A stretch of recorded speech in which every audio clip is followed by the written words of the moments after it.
So hey guys, welcome back to my YouTube channel the web. तो ये हमारी placement series का 7th question है, जो कि है write a program to check if the given number is palindrome और नॉट। मीन्स हमें यूज़र से एक नंबर इनपुट कराना है एंड ये बताना है कि वो पैलिंड्रोम है या नहीं। लेकिन हर बार की तरह प्रोग्राम बनाने से पहले हमें ये पता होना चाहिए कि पैलिंड्रोम नंबर क्या होता है। देखो, पैलिंड्रोम नंबर ऐसे नंबर होते हैं जिनको आप सीधा लिखो या उल्टा लिखो वो सेम ही रहते हैं। मीन्स उनकी डिजिट्स का ऑर्डर चेंज नहीं होता even if we write the number in reverse. Example से आपको बेटर समझ आएगा।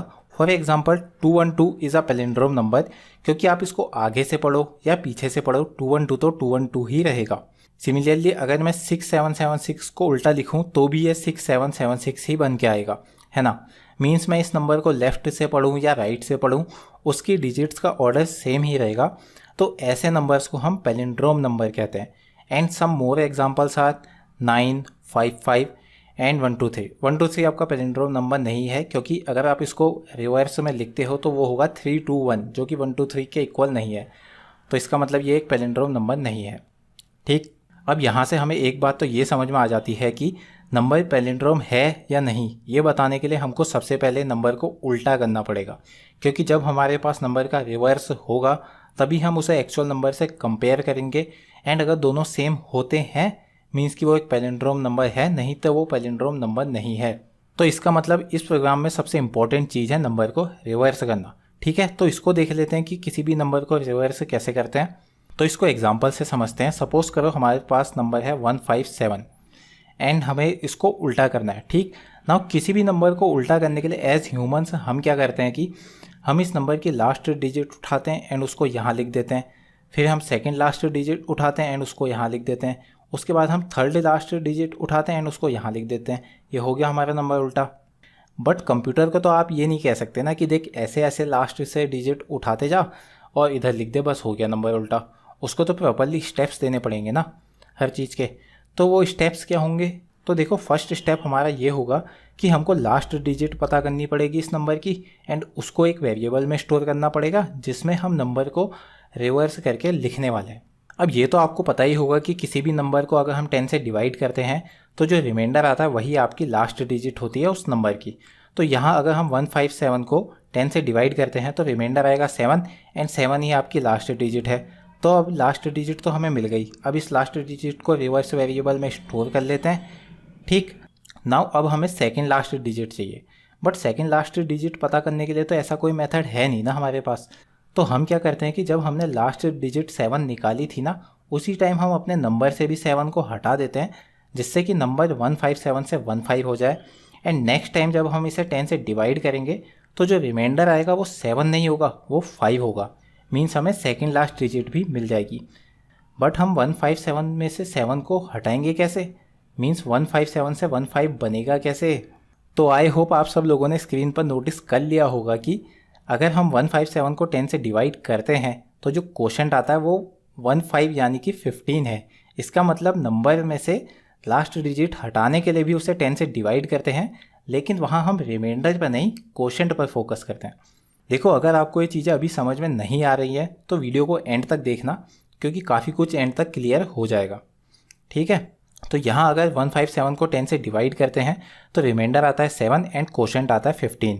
नाउ 7 तो हमने रिवर्स वेरिएबल में डाल लिया, बट अब हमें नेक्स्ट डिजिट चाहिए। तो उसे निकालने के लिए हम इस क्वोशंट 15 को ही नंबर मानते हैं एंड इसको फिर से 10 से डिवाइड करते हैं। तो रिमाइंडर आता है 5 एंड क्वोशंट आता है 1। सो नेक्स्ट टाइम हम 1 को 10 से डिवाइड करेंगे एंड अगर नंबर और बड़ा होता तो ऐसे ही कंटिन्यू करते जाते। सो मतलब यहाँ हमें एक मेथड मिल गया है जिसके थ्रू हम लास्ट डिजिट निकाल सकते हैं। बट मेन चीज़ ये है कि ये जो लास्ट डिजिट हम निकाल रहे हैं इसका यूज़ करके हम नंबर उल्टा करेंगे कैसे? मीन्स हमारे पास ये जो 5 है उसे रिवर्स में डालना है, जिससे वहाँ 7 के बदले 75 हो जाए, क्योंकि 157 का उल्टा तो 751 होगा ना। बट हम सीधा रिवर्स में 5 तो असाइन नहीं कर सकते, क्योंकि फिर वहाँ से 7 हट जाएगा।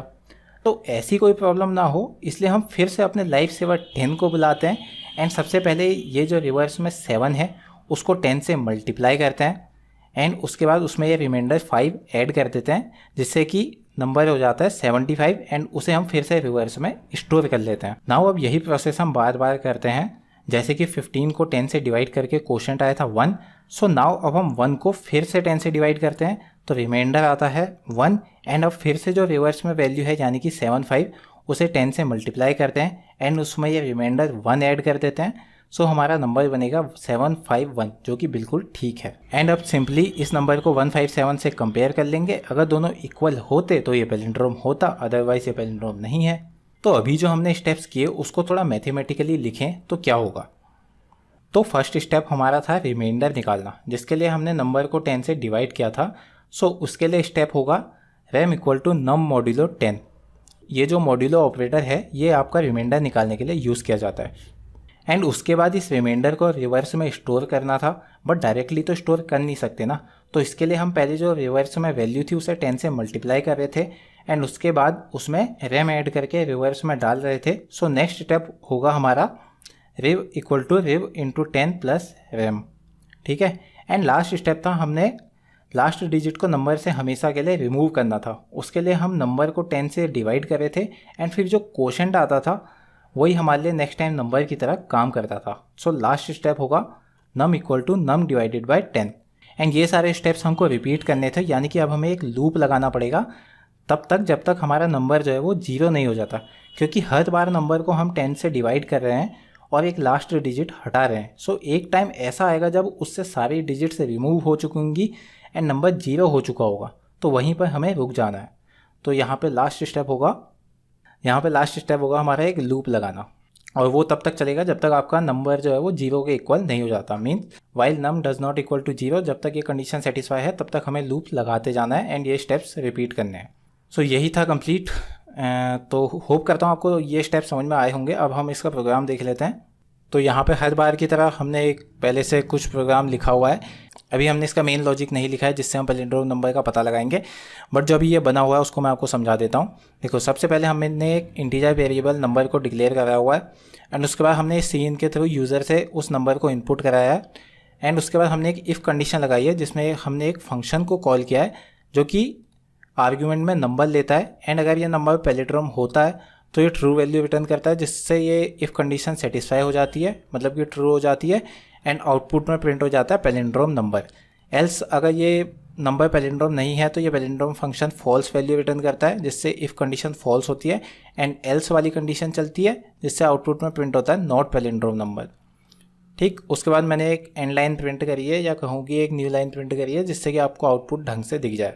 तो मतलब हमारा मेन काम है, हमें इस पैलिंड्रोम फंक्शन को बनाना है जो कि आर्ग्यूमेंट में नंबर लेगा एंड रिटर्न टाइप उसका होगा बूल वैल्यू, मतलब कि ट्रू या फॉल्स वैल्यू रिटर्न करेगा हमें। ठीक, तो पहले मैं उसकी बॉडी बना लेता हूँ।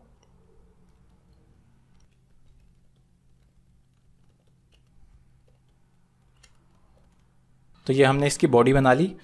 अब इसके लिए हमें जो जो वेरिएबल चाहिए होंगे सबसे पहले मैं उसको बना लेता हूँ। सबसे पहले हमें चाहिए होगा, तो यहाँ पे हमने 3 वेरिएबल डिक्लेयर कर लिए हैं। पहला तो हो गया रिवर्स, जिसमें कि हम नंबर का रिवर्स स्टोर करेंगे। सेकंड हो गया रैम, जिसमें कि हम नंबर से जो भी मतलब 10 से डिवाइड करके रिमाइंडर आएगा वो उसको स्टोर करेंगे। एंड लास्ट हो गया एन अभी हम क्यों यूज़ कर रहे हैं वो मैं आपको समझाऊंगा। ठीक है, सबसे पहले हम रिवर्स को 0 से इनिशियलाइज़ कर देंगे एंड ये बहुत इंपॉर्टेंट चीज़ है, जो हम ये रिवर्स में 0 डाल रहे हैं ना, ये सबसे इंपॉर्टेंट चीज़ है आपकी इस प्रोग्राम को सक्सेसफुल बनाने के लिए। ठीक है, तो इस स्टेप को भूलना मत। एंड उसके बाद हमारा सेकंड स्टेप होगा n इक्वल टू नम, मतलब कि हमने ये जो भी नंबर लिया था ना उसको हम n में स्टोर कर ले रहे हैं, और ये मैं आपको बाद में बताऊंगा कि हमने इसको n में स्टोर क्यों करा है। ठीक है, उसके बाद जो हमने पढ़ा था, अब सिंपल उस कंडीशन को लगा लेते हैं, while num does not equal to 0, मतलब कि जब तक नंबर 0 नहीं हो जाता तब तक हमें इस लूप को चलाना है। ठीक, या फिर मैं कहूँ नंबर 0 नहीं हो जाता, या फिर हम सीधा नम भी लिख सकते हैं। इसका मतलब वही है कि जब तक नंबर, इसका मतलब ये है कि जब तक नंबर सही सलामत है, मतलब कि यहाँ पे नॉन जीरो वैल्यू जब तक है तब तक ये लूप चलेगा। जैसे ही यहाँ पे 0 हो जाएगा तो ये कंडीशन फॉल्स हो जाएगी। ठीक, तो यहाँ पे हमने वाइल नम लिख दिया। उसके बाद पहला स्टेप है हमारा रिमाइंडर निकालना, तो हमने नम मॉड्यूलो 10 कर दिया।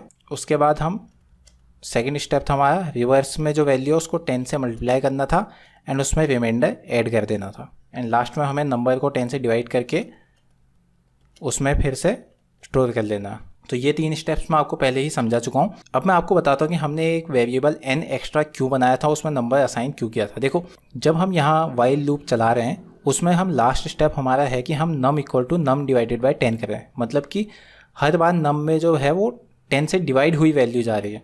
इसका मतलब कि एक टाइम ऐसा आएगा कि ये जो नम है ना ये 0 हो जाएगा। तो इसके 0 होने से हमें घाटा क्या है? इसके 0 होने से हमें घाटा ये है कि लास्ट में हमें ये बताना है कि नंबर पैलिंड्रोम है या नहीं। तो इसके लिए हमें उसे रिवर्स से कंपेयर करना पड़ेगा। तो अगर हम कंडीशन में ये लिखे रिवर्स इक्वल टू नम, तो ये तो कभी सेटिस्फाई होगी नहीं, क्योंकि नम में तो 0 है और रिवर्स में जो वो आपका नंबर का उल्टा है। इसका मतलब कि ये जो हमारी कंडीशन है फेल हो जाएगी। इसीलिए हमने एक एक्स्ट्रा वेरिएबल n बनाया है जिसमें हमने पहले ही नंबर डाल दिया, ताकि जो हमारा रिवर्स आएगा उसे हम n से कंपेयर कर पाएँ, ये बताने के लिए कि जो हमारा एक्चुअल नंबर था वो पैलिंड्रोम है या नहीं। ठीक है, तो अब उसकी कंडीशन लगाते हैं, if n equal to reverse. ठीक है, अगर ये सेटिस्फाई होती है कंडीशन तो हम ट्रू वैल्यू रिटर्न कर देंगे कि हाँ नंबर पैलिंड्रोम है, और अगर इसके बाहर आते हैं तो हम फॉल्स रिटर्न कर देंगे कि नंबर जो है वो पैलिंड्रोम नहीं है। ठीक, अब आप लोग ये सोचो कि यार ये रिवर्स में 0 क्यों असाइन करा। देखो, अगर मैं रिवर्स में 0 असाइन नहीं करता हूँ तो रिवर्स में यहाँ गार्बेज वैल्यू होगी, और जब हमारा लूप ये फर्स्ट टाइम चलेगा तो जो सेकंड स्टेप है ना हमारा, उसे जब हम चलाएंगे यहाँ पे गार्बेज वैल्यू से मल्टीप्लाई होगी 10 की, और उसमें रिमाइंडर ऐड होगा, जिससे कि जो हमारा पहला रिमाइंडर होगा ना वो हमारा गलत स्टोर हो जाएगा। मतलब कि हमारा रिवर्स वैल्यू सही नहीं निकल पाएगी। इसको मैं आपको एक एग्जांपल से समझाता हूँ। देखो, सपोज करो रिवर्स में हमारी गार्बेज वैल्यू है 5, ठीक है, और हमने नंबर इनपुट दिया 157। ठीक, तो अब हमारा वाइल लूप चलता है। ठीक है, वाइल लूप चलता है तो उसमें पहले हम रिमाइंडर निकालेंगे, जिसमें कि हम 157 को 10 से डिवाइड करते हैं, तो हमारा रिमाइंडर आता है 7। ठीक है, लेकिन अब हमारा सेकंड स्टेप चलेगा, उसमें क्या है कि हमें जो रिवर्स में वैल्यू थी उसे 10 से मल्टीप्लाई करना है और उसमें रिमाइंडर ऐड करना है, तो जो कि हमारा हो जाएगा 57 हो जाएगा। तो ये तो गलत हो गया ना, हमें रिवर्स में खाली 7 चाहिए था उसका, क्योंकि 157 का उल्टा 751 होता है, हमें रिवर्स में 7 चाहिए था खाली, लेकिन यहाँ पे 57 बन जा रहा है। इसीलिए हमने क्या करा था कि इस रिवर्स में 0 करा था। अगर मैं यहाँ पे 0 कर दूँ तो यहाँ पे क्या स्टोर होगा, 0 × 10 0 हो जाएगा, उसमें 7 ऐड करूँगा तो रिवर्स में आ जाएगा 7। तो अगर हम 0 असाइन नहीं करेंगे तो रिवर्स में एक गार्बेज वैल्यू होगी जो कि हमारे पूरे प्रोग्राम को गलत कर सकती है। ठीक है, तो रिवर्स में 0 असाइन करना बहुत इंपॉर्टेंट है। तो अब हम इसको एक बार चला के देख लेते हैं प्रोग्राम को। तो मैं इनपुट देता हूँ 6776, तो एक पैलिंड्रोम नंबर है, बिल्कुल सही। एंड उसके बाद 1 2 3, ये पैलिंड्रोम नंबर नहीं है, तो प्रोग्राम बिल्कुल सही चल रहा है।